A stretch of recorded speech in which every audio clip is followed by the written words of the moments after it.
అడగడంలో తప్పులేదు, వీళ్ళు ఇవ్వడంలో తప్పులేదు. అంతే తప్పించి ఇక ఉద్యోగులకు సంబంధించి ఒక పెద్ద ఎజెండా తయారు చేసి దాని మీద వీళ్ళకి అట్ట చేస్తాం టైంకి రాకపోయినా పర్లేదు, సెలవులు ఎక్కువ తీసుకున్నా పర్లేదు, ఇవన్నీ ఇంటర్నల్ గా తీసుకోవాల్సిన వ్యవహారాలు.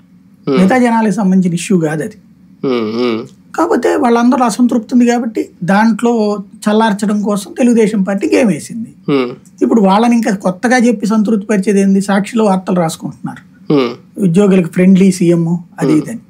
ఇప్పుడు బేసిక్ గా వాళ్ళకి 1వ తారీఖు జీతం కావాలండి, సరెండర్ లీవ్స్ ఇట్లాంటివన్నీ 6 నెలలకు ఒకసారి డబ్బులు వచ్చేయాలి. నువ్వు ఎట్లాగా సచ్చావు అనేది మాకు అనవసరం, నువ్వు ఏ పథకం ఇచ్చావా ఇవ్వలేదా, ఫస్ట్ మా డబ్బులు మాకు ఇచ్చి మాట్లాడంటాడు. ఏ ఎంప్లాయ్ అయినా అంతే మాట్లాడతాడు, ఏ డిపార్ట్మెంట్ లో పనిచేసినా ప్రైవేట్ లోనైనా సరే.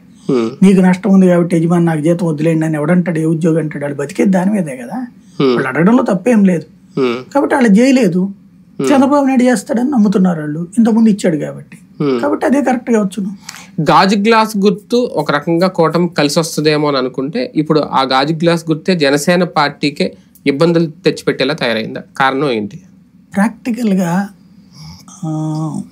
భవిష్యత్తు అవగాహన లేకుండా పవన్ కళ్యాణ్ చేసిన తప్పు అక్కడ ఇప్పుడు రేపు పొద్దున మళ్ళీ పీకల మీద కత్తి వేలాడుతుంది అతనికి. అందరూ ఒక కోణంలో చూస్తున్నారు జనసేన. నేను అబ్జర్వ్ చేసిన ఒక డీప్ పాయింట్, ఇంతవరకు ఎక్కడ మాట్లాడలేదు, నేను తర్వాత వీడియో చేద్దాం, ఈ తీర్పు వచ్చాక చేద్దాం అనుకున్నాను. As per norms election commission నిబంధనల ప్రకారం ఒక పార్టీకి 2 సార్లు కామన్ గుర్తు కేటాయిస్తారు. ఈ 2 సార్ల లోపు 6% ఓట్లు సాధించాలి. 2 సార్లు సాధించకపోతే కామన్ సింబల్ రాదు, మళ్ళీ కొత్త పార్టీ పెట్టుకోవాల్సిందే. ఇప్పుడు ఏంది, పార్టీ లాస్ట్ ట్రిప్ 2014లో 14లో రిజిస్టర్ అయ్యి పోటీనే చేయాలి, తద్వారా ఒక ఆప్షన్ కోల్పోయింది. 2019లో పోటీ చేశారు, 2019లో 6% ఓట్లు రాల, అయినా కూడా అందుకని ఈ ట్రిప్ కామన్ సింబల్కి వచ్చేసింది. కామన్ సింబల్లో మళ్ళీ ఫ్రీ సింబల్ వచ్చేసింది.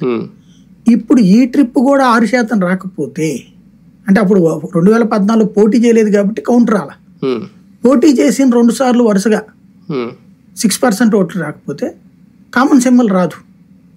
ఇప్పుడు 2019లో చేశారు, 6% రాలా, ఈ ట్రిప్ 6% రాకపోతే ఇది అసలు ఈ హరిరామ జోగయ్య